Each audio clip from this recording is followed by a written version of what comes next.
How's it going, everyone? Welcome. Elier Gonzalez here, and today let's going to now explore more about is the JavaScript and React interview process. The first section we look at how can we now is explain deep dive this concept of JavaScript, especially for example like what is the meaning of let, var, and cons, what is the subtle difference, as well as the scoping.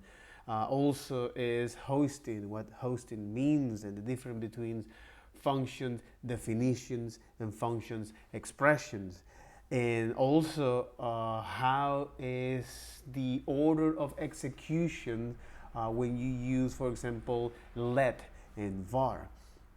To me, it was quite interesting that we didn't explore topics like asynchronicity, because at the end of the day, you as a JavaScript developers, you will need to know how to handle that. Most of us rely on abstractions, and the good things of that is that we can now look at the things and understand how the things works, uh, and then look at other stuff and understand how the things works. So despite that these things interchange or they communicate each other, or at some point they need to have this connection, right? By looking one thing, we can understand that, and the other as well. What happened here is we need that at the end of the day understand is how this mechanism works, especially the asynchronicity in the language. So that's why if you look, for example, at other courses from Kyle Simpson, which is shout out to Kyle Simpson completely, but he describes now what are the tools that we must know, which is the next level of competency of JavaScript developers. That is, we need to know what a callback is. How can we create a callback? What is a thunk? So, for example, concepts like Redux actually use thunk for that. How can we create a thunk? What is the problem that a thunk is solving, or it solves? And then what a promise, what is the problem that a promise solves? And what are the inner mechanisms that you can go with promises, as well as how you can change all of these promises, and how you can compose different promises. What is the problem that promises solve, right? This data flow control mechanism, and other tools that are perhaps not that relevant, but it's important to understand that, for example, like iterators and generators, and how you can create now iterators, for example, to make a simple counter, right? Which is the way of how you can describe is concept like closures, right? And with generators is how you can now use generators to simulate the async and await behavior, right? And also the observables, that despite that this is not native to the language, but for example, libraries like RxJS, or the way of how you can handle is series of eventual values, which is using observables, this particularly approach that is combining with now list operations, or aka operations that you can do in any data structure, such as map, or filter, or reduce, aka combining, right? So I think again this is very, very, very interesting and important to know if you are a mid-level or senior developers, because once you understand all of these concepts, this is when you can start to provide value fairly quickly to a lot of business out there. And trust me that at the end of the day, or if you don't trust me, you can go out and check out for yourself as well. But the thing is that you are getting paid is because you are capable to solve problems. So you understand that, and therefore you solve it using all of these tools that we have in our belt. So Into this video, I'm going to focus now is at the practical approach of React, and then how can we is going to explore now topics like filtering, mapping, all of these list operations that from another course, which is from Kyle Simpson, especially from as a functional programmer. Okay, how can we now apply these particular operations that it can be used across any data structure, but for convenience we use that in list, right, in JavaScript. So let's get into this. Now let's get into this. All right, so here we are, right? So this is a particular example that we have right now. Question here to actually start on. So after asking some questions there, we move on to the following. So bear with me, because I want to open now is the JavaScript, not this one. This is part of the another course that I actually take notes. Here is about JavaScript and React interview. That's right. Interesting. And here we are. So here we make this quick overview of what I mentioned, right? So to describe these high-level concepts in JavaScript, I can also show you and share you this kind of stuff. Also some basic stuff in TypeScript about what the any is and what unknown is. So for example, any is for disabling types in variables, right? So you practically are just writing is JavaScript. And unknown is when you don't know the value right now, but you will at some point in the future. So this is something that perhaps, for example, it can be used to mock some data right now, and then based on the business requirement, or once the API is done, we now have the certainty about the shape of the data. So this is more like seniority level to check if this particular person is junior or mid-level. Closure is a concept that you must know, which is a way of remember variables that are outside of a functions, even after it is, or even after it was run elsewhere. Okay. So once we get that, we also talk about hosting. All right. I will add the concurrency here. By concurrency is just a fancy way to say, hey, how can you now is tell me the difference, or let me see now concurrency. Let me preface this. Say block scope, right? Block scope and concurrency. All right. As a way to see if that person knows what var and let and const actually means, and with concurrency is especially when you try to now create a timer that counts in a decreasing order, and well, some data structure problems here that will help us vastly to actually see how you can use at least the most basic common data structures, all right, to make a difference here, right? Or in other words, to solve a particular problem. And most of the time we use some of the lead code, all right? So I will go to that and say, all right, take care. And some of the method of functions, because as a JavaScript developers, you need to know when to apply or call and bind the methods to actually now provide you the base context of the base data, or the base function call as it is. So these functions here, when you call about call, applying and bind, is just to see if that person, the individual, understand is what is the things behind is doing. In most of the time, you at some point, if you need to create some sort of web page that you need to modify the context of the data that this function is using, you need to use it, for example, bind, and then call or apply. All right. So by the time that you pass this context of these to the this value. So you are going to now run that function, all right?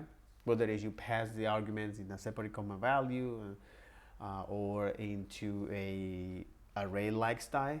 And then we look at, again, this is something that goes beyond that, but it's important to understand now how you can is apply function programming to your code.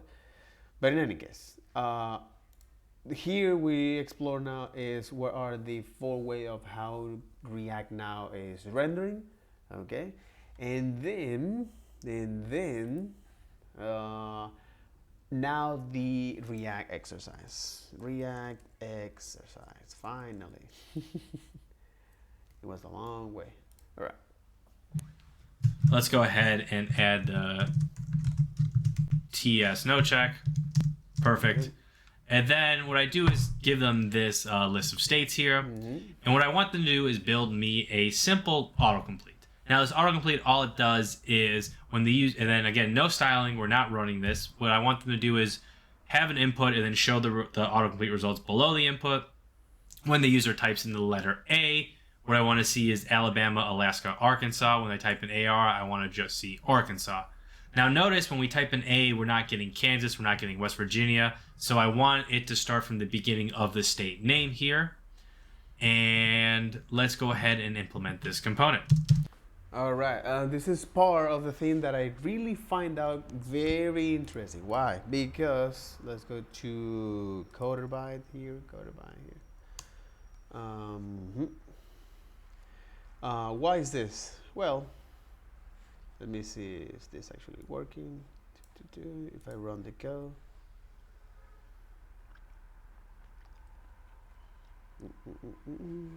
The button is here. That's right. Good. Awesome.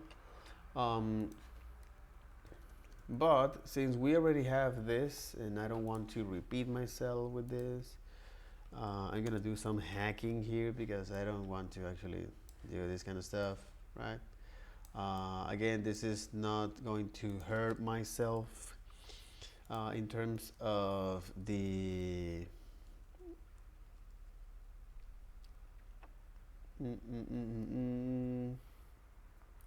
in terms of give me this as a JSON. All right, so I'm telling to now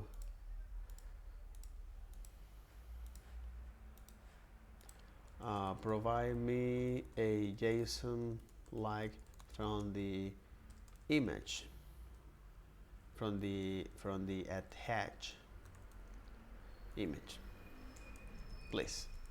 Thank you.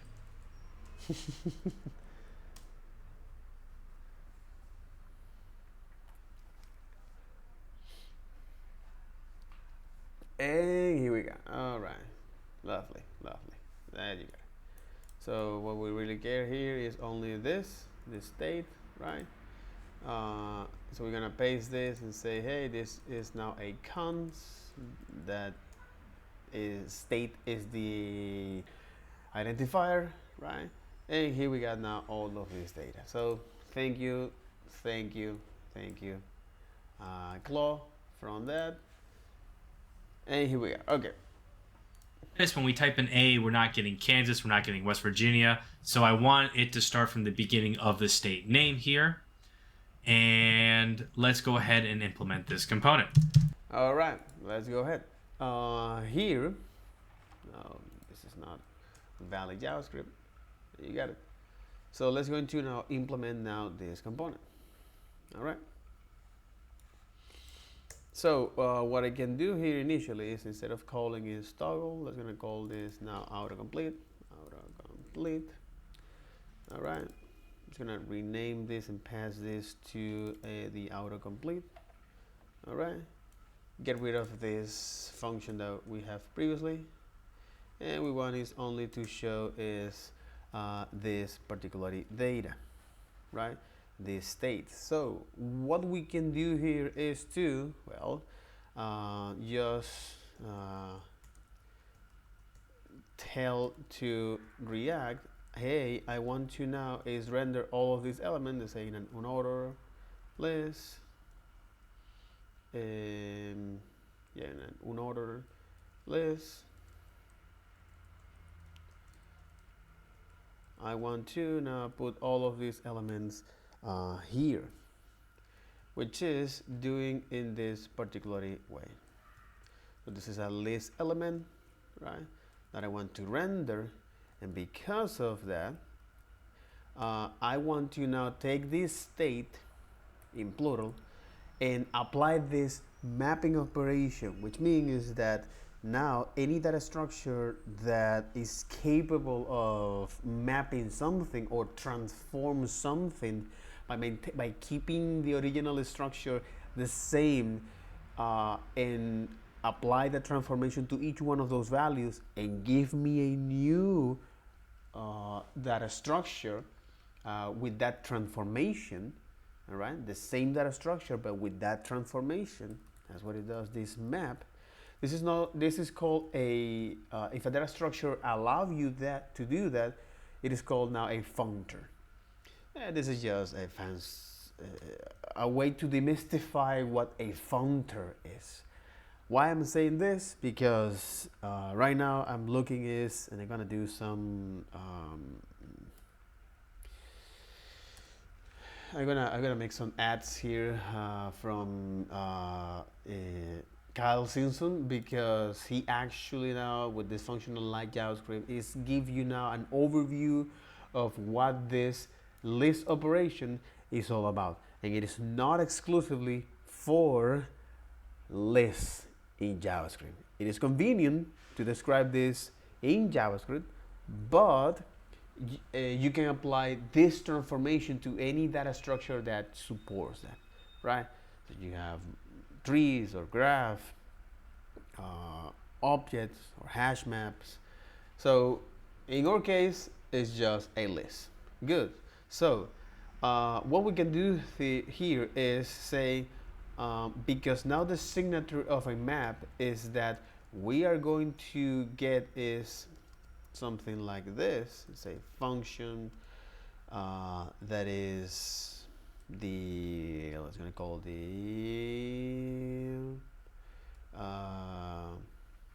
function list states. All right, where now here I'm going to get is the state. I'm going to explain that why am I doing this, and then now the React way of doing this, which is not that far away from the implementation.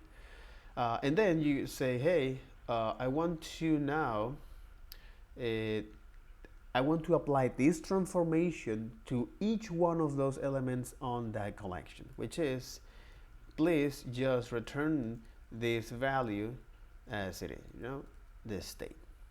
So if I do this and say, hey, I want to now pass the list states for that. So now things are starting to be more descriptive in this way. But the thing here is that most of the time you want to do this as it is, right? Or you can use this now an arrow function, okay, that it will behave as it is. Because here we're using now an arrow function, and to be more explicit, or to save some typing, we can, instead of returning that, one of the things of this arrow function is that you can automatically now return something if you don't specify the return, or if you just only pass this expression here, hey, I want you to evaluate this. So this is what is going to render that. And if we run this code, we're supposed to see is all of these elements be rendered here, but it's a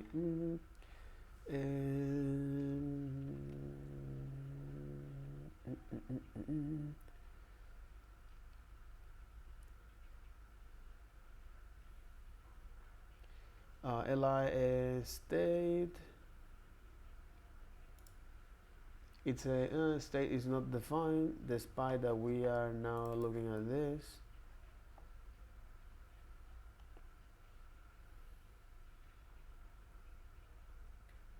And we just want is to return that. So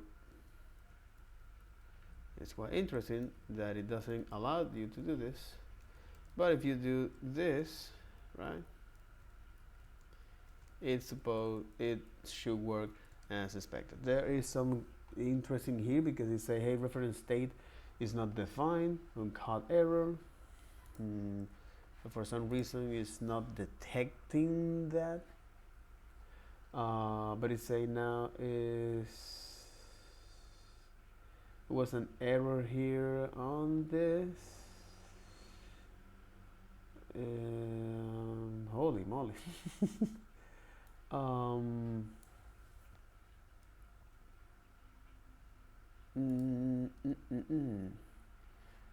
Is the return.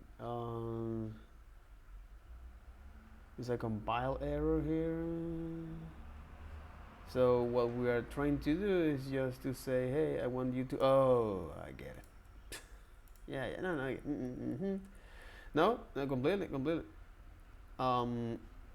You are right because this must be is inside of this. So now, of course, the template engine of React can detect that and say, okay, now I get it, right? And this is how it's gonna render that. It's because the template engine of React, by looking at this token, it say, hey, now I can understand what this expression is all about. So good, it renders that, okay? However, what we want to do here is to define now an input here. Say now an input, all right, and define now an autocompletion here as it is. Say type text. For our case, right, we're defining is a type text because we want this to filter that as a text, and we want to get that as a string, okay? And we can put a placeholder here just to show you something, and say search, right? So once you run this code, we will be able to see is that input as a search. Oh my god. All right, good. Now, what we can do here is to define is now a particular state where we can keep track of this input, all right? And anytime we want to now is render these new components, we want is to do that based on a filter, right? So based on an operations that we need to do. So it means that we're going to define the input. We're going to define is the state that we're going to keep track of our inputs, and then anytime that that state change, all right, we want is to now is rerun this application. In other words, it's like filter this application or filter these collections based on that value that we have here. So what can we do here? So we can define is now a state here. What you're doing is use state, where this state here initially will be now an empty string, okay? And because the way how now React define this behind the scenes is by giving us a value called the input and the setter of the input, or the setter function as it is. So in this tuple we get this, and when this change, all right, so on change like this, all right, so on change we need to make this as it is, that's right. When on change I want to now is run this particularly function, right, which is handle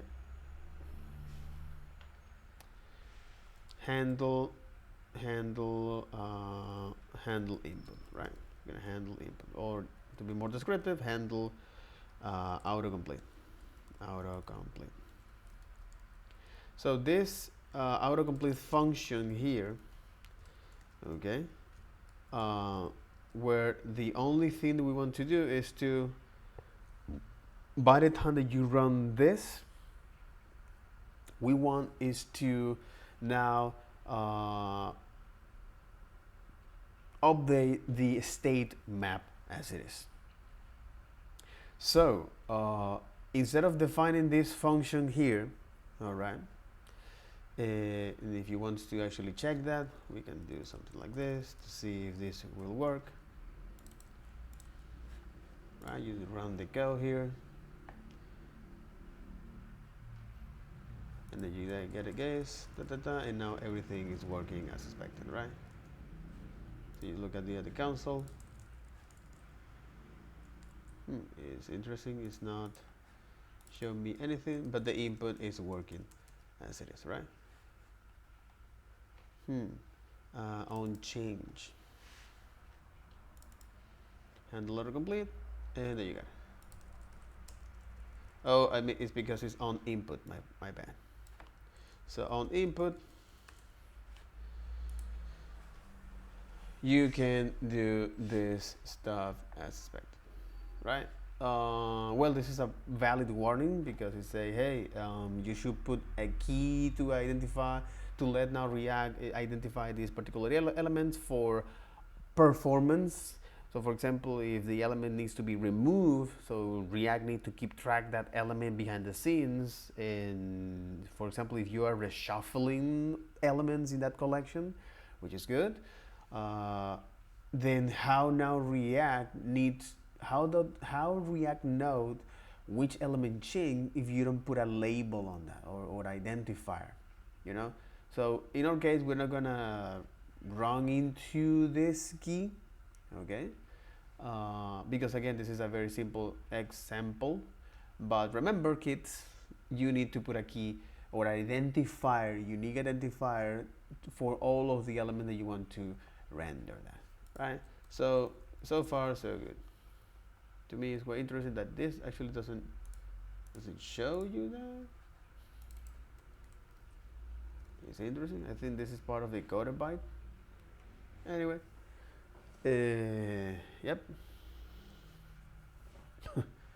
Okay. Anyway, so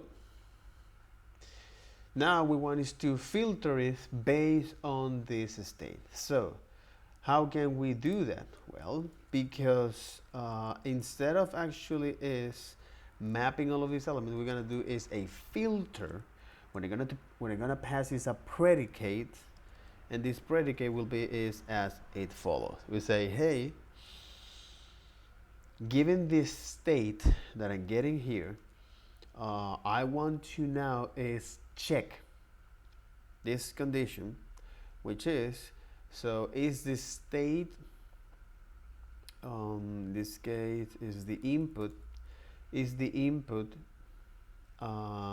the star with, all right, or in this case is the state dot star with this particular value that I'm gonna give it to you, which is the input, all right, to lowercase, okay. And because we need to transform is into a lowercase to make the comparison the same, all right, otherwise it will do some funny things with the Unicode, which is the way of how now all of the symbols are stored. So we want us to put all of these equal strings into the same category.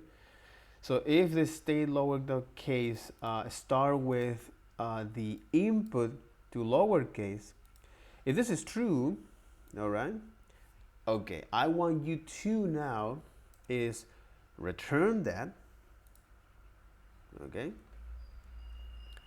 return that, so I'm gonna put it here, return that, and therefore now map, or in other words is I'm gonna put it the map In other words, and then I want you to now is apply this transformation with all of these elements that are excluded, right? Which is kind of counterintuitive, but actually a filter it means is inclusion. Okay, you know, actually filter mean is inclusion. That's one of the reasons why this generates some things that is generating this confusion here. In programming, the filter operation is a filter in. It is an inclusion.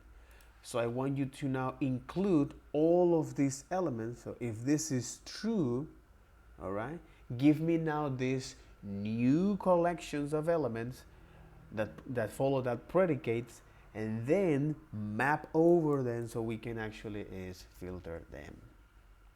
So this handle autocompletion, we don't need to do this. In fact, anytime that on input change, we can say is set input, all right? And we can do that because the shape of the function is the same. So on input is passing now this as a function with a single argument.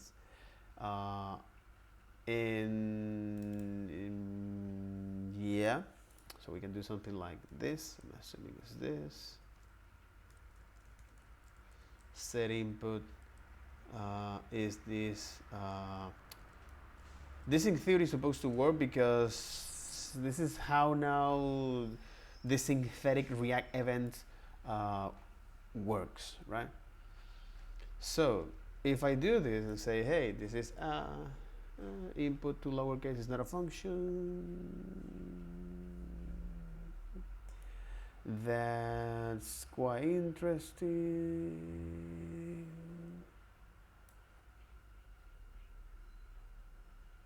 Input to lowercase is not a function. To lowercase is that exactly to lowercase, but it says that this is not a function. That's interesting. Despite that we initialize this as a string.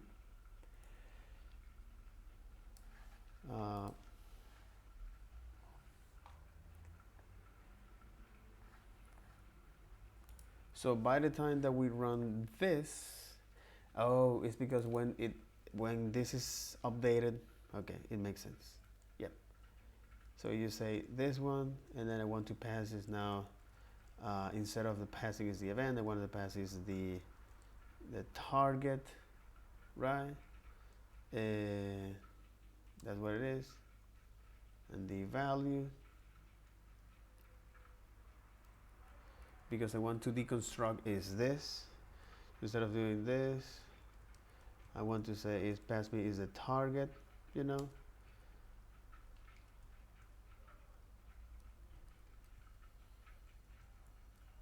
So pass me is the target here. And then this is how I want to actually pass here, which is the target of value. I think you do something funny and interesting here when you pass that, all right? Target of value, that's what it is. So you can say something like this, say target.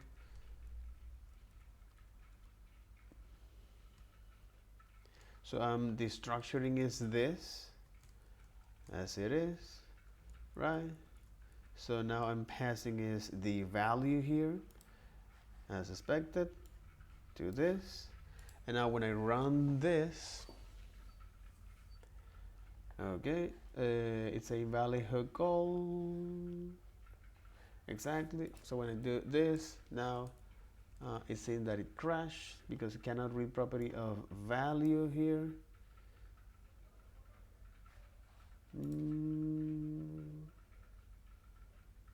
Target and the value here. But I want is to set the value here.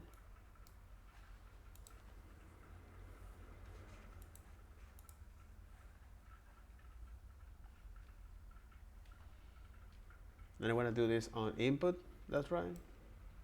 So what I'm doing here is to say, hey, this is the value that I'm getting, target.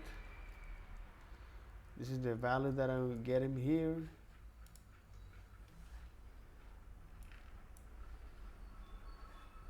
And then I want to, okay, now it works, right?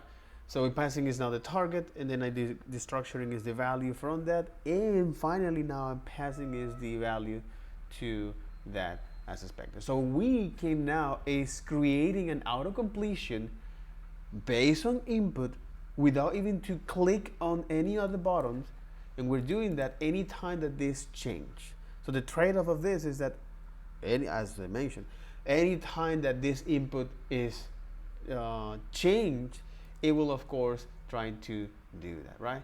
And this is I really love about this exercise because it's if the developers can describe this process in this particular way, it means that it knows exactly what is going on and what's happening here. So I'm gonna make a pause here. So bear with me. There's actually no light here. And we're back. So this is our now filtering. That what we want to do is we want to then render the autocomplete results. So we'll do that by going like this. We'll go states. What am I missing here? Why is it so dark? Just use the simple starts with. And then we're getting an error here. Let's figure out what this is. So we filter and then we map. Perfect.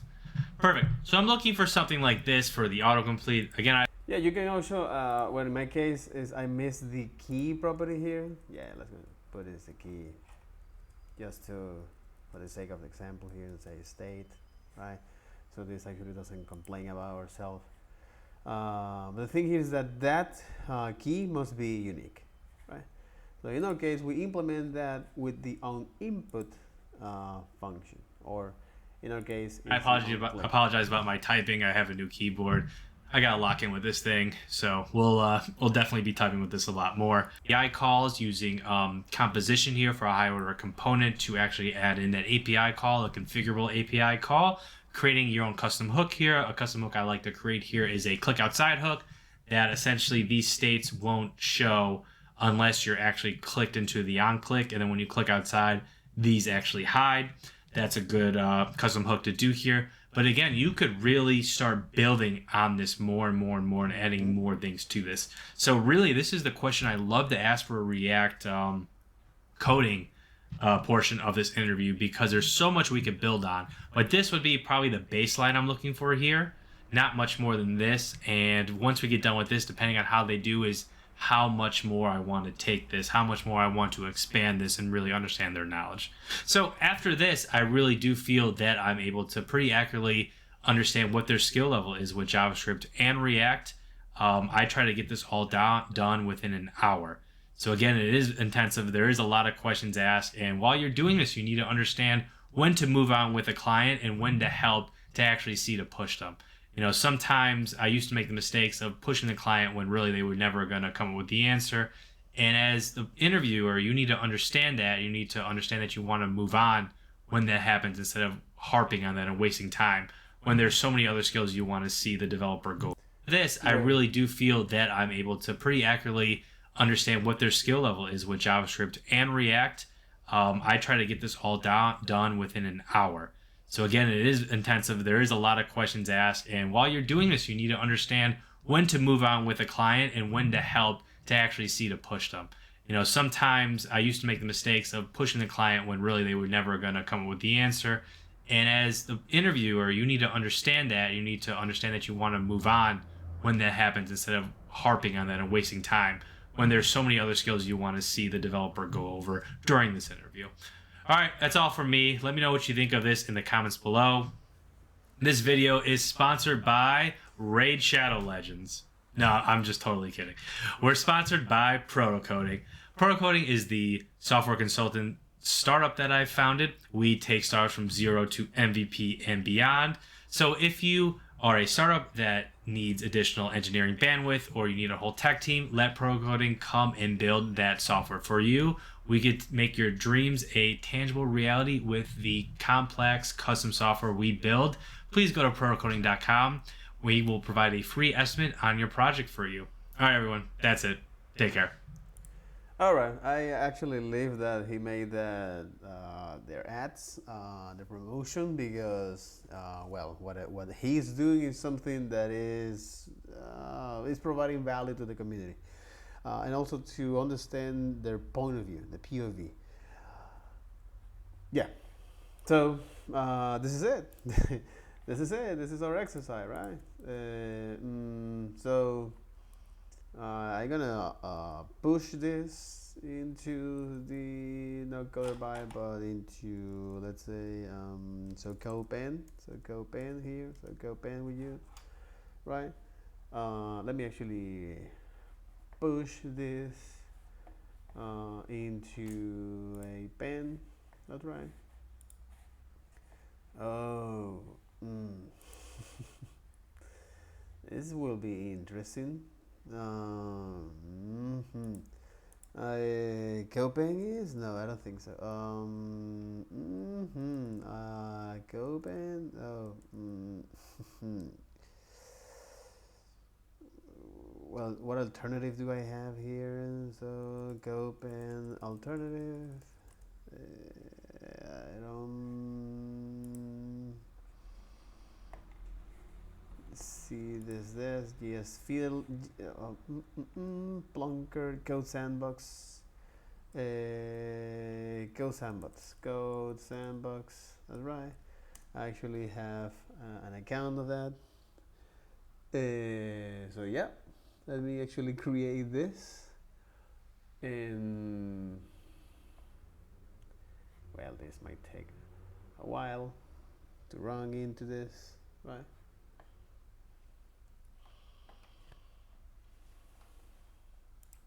Let's go now to the dashboard and create this auto completion.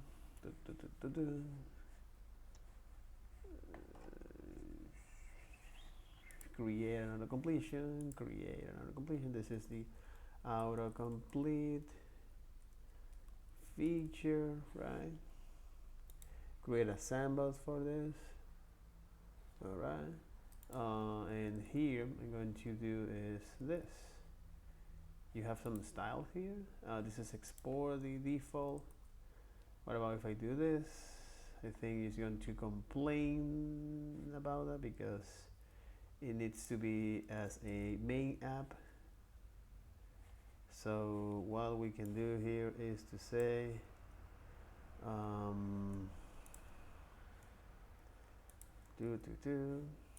none of this. Put this at the top here, and then the auto completion here is change the logic to this, or do something like this. Say, hey, I want to render is now the auto complete. No, auto complete. Right? So by now rendering is this auto complete component. That's interesting. So we need to import this from React, the use state. All right, and here we got it, right? I think this is more like the alignment of this element here. Yeah. Let me put it here now. Order and list instead of unordered.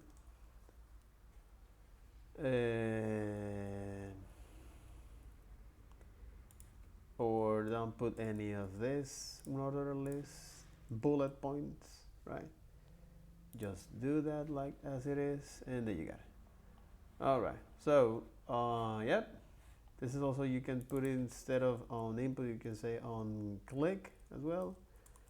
On click to do this. So anytime that you now wants to find that, so you can now have this auto completion on click of this, or you can do that on any time the input change, right?